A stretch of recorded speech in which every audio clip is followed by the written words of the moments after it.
Bienvenue dans les épisodes bonus de Faminimaliste, le podcast qui parle minimalisme en famille. Un jeudi sur deux, je partage avec vous un épisode beaucoup plus court où je réponds à des thématiques très précises. Et si vous avez envie d'en entendre un petit peu plus, rendez-vous tous les lundis matins pour des épisodes en solo ou en duo. Allez, c'est parti pour le bonus de la semaine. Aujourd'hui, on va parler préparation. Se lancer dans un tri, ça peut sembler simple, mais sans un minimum de préparation, on risque vite de se retrouver dépassé, fatigué ou même frustré. On commence avec enthousiasme, puis au bout de 10 minutes, on se rend compte qu'on sait plus où mettre ce que l'on veut donner, que la déchetterie est fermée ou qu'on doit tout arrêter pour gérer un imprévu.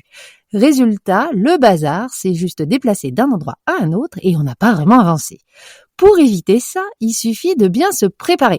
Ça permet de rester efficace, de ne pas perdre son énergie inutilement et surtout d'aller au bout sans se décourager. C'est donc de préparation dont je vais vous parler aujourd'hui. Voici les étapes clés à mettre en place avant de commencer. Avant même de sortir le premier objet de son tiroir, il faut savoir où on va. Cette première étape consiste donc à définir un objectif précis. Est-ce qu'on veut vider une étagère, trier une armoire, désencombrer toute une pièce ? Un objectif clair permet de mieux gérer son temps et d'éviter de s'éparpiller. Par exemple, on ne se dit pas « je vais faire du tri », mais « je vais trier cette étagère, ce meuble ou ce tiroir ». Ça aide à mieux cadrer son travail et à se concentrer. Si on a du mal à évaluer combien de temps ça peut prendre de faire du tri, on peut faire un test. On choisit un petit espace, un tiroir ou même une boîte, ça suffit. On se chronomètre et on voit combien de temps on met. Ça donne un bon repère pour planifier la suite. La deuxième étape, c'est de préparer les critères de tri. Avant de commencer, c'est essentiel de définir des critères pour savoir ce qu'on garde, jette ou donne. Par exemple, si on trie la salle de bain, on va décider à l'avance qu'on va jeter les produits périmés, donner ceux sous blister non utilisés depuis plus de 2 mois, enlever les triplons ou le linge de bain abîmé.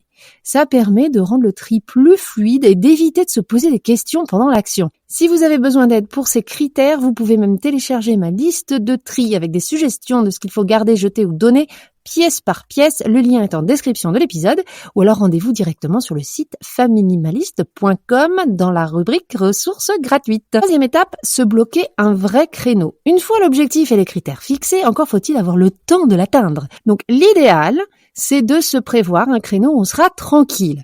On coupe les distractions, pas d'appel, pas de message, pas d'obligation, pas besoin d'aller chercher un tel au sport ou de préparer à manger pour toute la famille.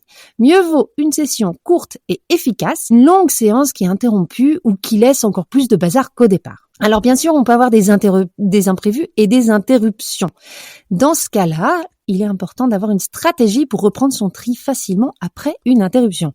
Par exemple, pour que ça ne devienne pas un casse-tête, assurez-vous que vos sacs et caisses avec les objets à garder, jeter ou donner ne sont pas dans le passage.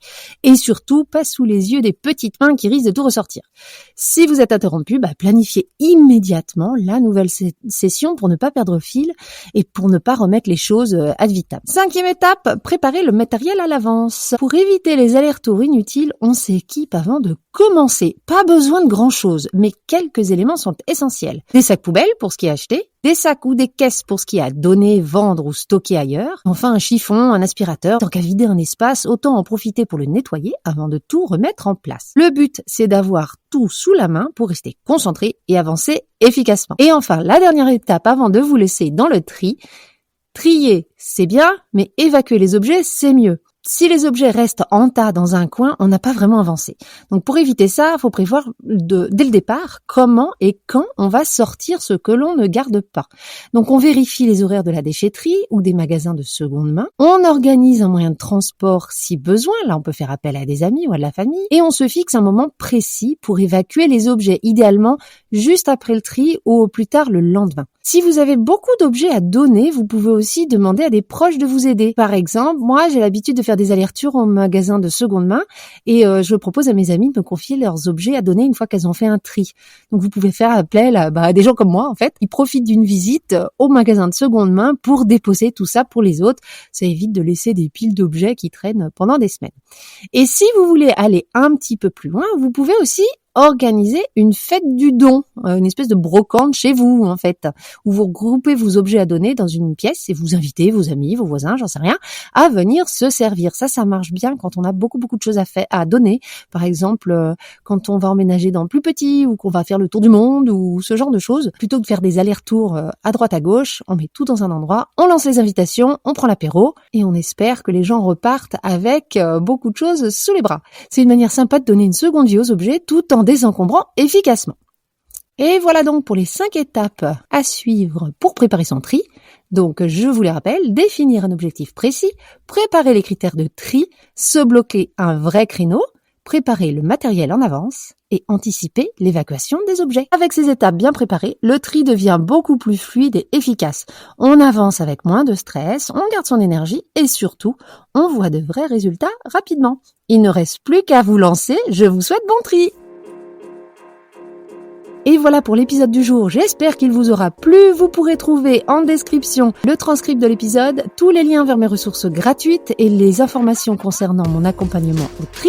Le prochain programme partira en avril et si vous voulez rentrer en contact avec moi, c'est Instagram ou ma boîte mail. Là encore, tout est dans la description. Et si vous voulez me soutenir dans la création du podcast, merci de partager cet épisode avec le plus grand nombre, de mettre des cœurs, des étoiles, des commentaires sur votre plateforme d'écoute ou bien de faire un don sur la plateforme Ko-fi. Merci à toutes et à tous pour votre soutien. Je vous dis à la semaine prochaine et en attendant, n'oubliez pas, vivre avec moins, c'est vivre avec mieux.